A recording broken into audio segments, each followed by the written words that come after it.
Hi, hello, good morning. Welcome to today's session. Uh, in the previous session, we were discussing about civil disobedience movement, Gandhi-Irvin Pact, and how did the civil disobedience movement created its impact on various group of people, or how did different group of people saw the movement. So let us recall. So in the previous session we discussed Gandhiji used accepted salt as medium that could unite all the group of people who is consuming regularly in their day-to-day utilization. So for that he started a march from Sabarmati Ashram along with his father on 12th March 1930, and on 6th April 1930 Gandhiji is going to reach a village called or named Dandi in Gujarat. So there he with his followers boil the water, manufacture or prepare the salt, then they break the salt law. So non-cooperation movement is one such movement which is extremely different from the civil disobedience movement, because people not only went with refusing cooperation, now they started to break the colonial laws. So in this many group of people, many people boycotted foreign goods, they refused to pay the taxes, they even broke forest laws and others. So when people followed these means and measures to express their opinion, so British government followed brutal repression. Then many important leaders like Gandhiji, Nehru and others, they even imprisoned or sentenced into jail. Then Gandhi-Irvin Pact. So after civil disobedience movement, Gandhiji was called to attend second round table conference which was held at London to discuss about the constitutional framework related to India, as well as his demand for making India free from the British through non-violent method. So these proposals, 11 proposals or demands placed by Gandhiji, they were rejected or not accepted. So because of that, he is going to return back to India with complete disappointment. So then after he relaunches civil disobedience movement in the year 1934. Then in today's session let us discuss how participants saw the movement. So we already discussed rich peasants, they expected revenue taxes to be reduced. So when British they refused to reduce the revenue taxes, they expressed their interest to join the movement. So when even after joining the movement, when British government not expressed not came forward for revising the revenue taxes, then the rich peasant people, they lost their interest to take part in civil disobedience movement. Then poor peasants, they wanted rents of land to be remitted, cancelled, rejected. Then Congress and most of the Congress leaders, they were not willing to support no rent theme or principle of these poor peasants, because they were worried possible uprisings or campaigns which may rise from rich peasants and landlords. Then business class people always they were interested to consider profit oriented. So huge profits were reduced because of war. So these business class people always they express their interest to be get protection from import and export of foreign goods. Foreign goods. So because of that reason, so they took part in civil disobedience movement for placing their demand or for getting their demand to be uh, placed in front of or the other leaders. The spread of militant activities, worries of prolonged business disruption, growing influence of socialism amongst the young Congress forced them not to join the movement. Then women also actively participated in protest march. Even she took her participation involvement in manufacturing the salt. She even picketed foreign cloths, liquor shops, and others. So, woman she actively took participation in civil disobedient movement. So, because of that, Congress was reluctant to allow women to hold any position of authority within the organization.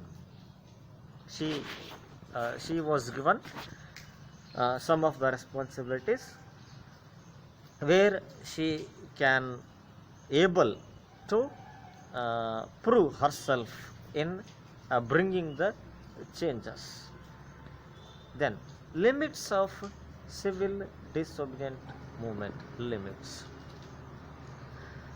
So some of the drawbacks, disadvantages are some class of people, some community people, or some points they are not taken into consideration in the civil disobedient movement. So what are those? Let us discuss. The Dalits are the untouchables. Dalits are untouchables. These are the other group of people. So these group of people they do not took active participation in the movement because they demanded reservation of seats and separate electorates for Dalits and untouchables. Then Dr. B.R. Ambedkar, the leader of the Dalits, he formed an association to fight or to protect the demands of Dalits in the year 1930. So he called that association as Depressed Classes Association. Depressed Classes Association. So because of the separate demands placed by Ambedkar and other Dalit community leaders for Dalits or untouchables, so it made a widespread clash between Gandhiji and Ambedkar. So in order to reduce the disrupt misunderstandings or clashes between Gandhiji and Ambedkar, so in the year 1932 a agreement was signed, that is Pune Pact. So Pune Pact, it is an agreement signed between Gandhiji and Ambedkar. This pact gave reservation or reserved seats in provincial as well as central councils for Dalits or untouchables, but these seats are voted by general electorates. Then along with that, the leaders of Muslim League is another such organization which was mainly formed for protecting the ideals and principles of Muslim community. So the leader of Muslim community, Muhammad Ali Jinnah, he wanted reserved seats for Muslims in Central Assembly.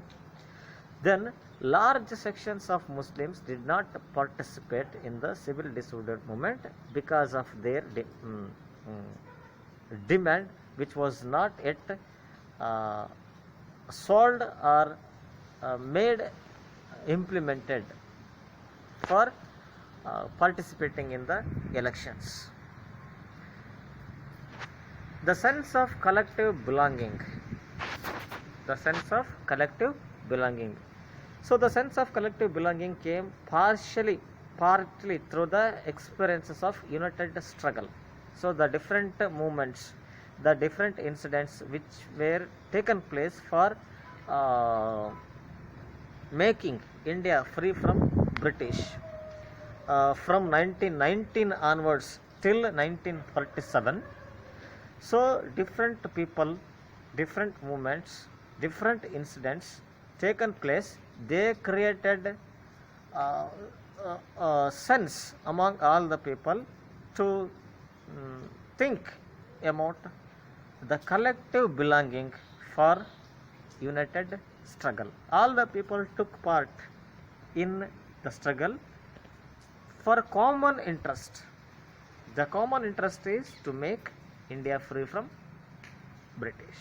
Then history and fiction, folklore and songs, popular prints and symbols all played a part in making a nationalism. So people during their movement, people during their participation in various events, so they they adopted literary forms, literary forms, slogans, symbols, songs, and even paintings and others. So these fictions and history, literary forms, they played a very important role in creating the spirit of nationalism among all the Indians.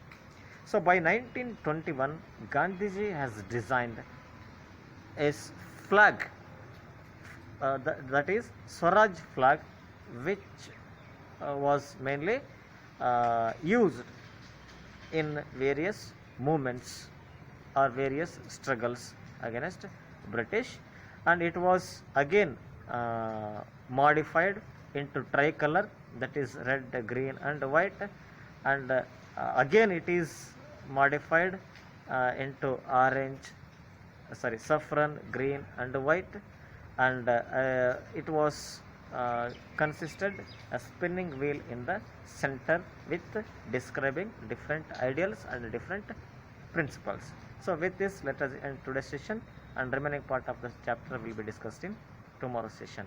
So until then, I advise, I suggest, so keep regular in touch with your part of studies, part of your writings and other related works assigned by all the subject teachers.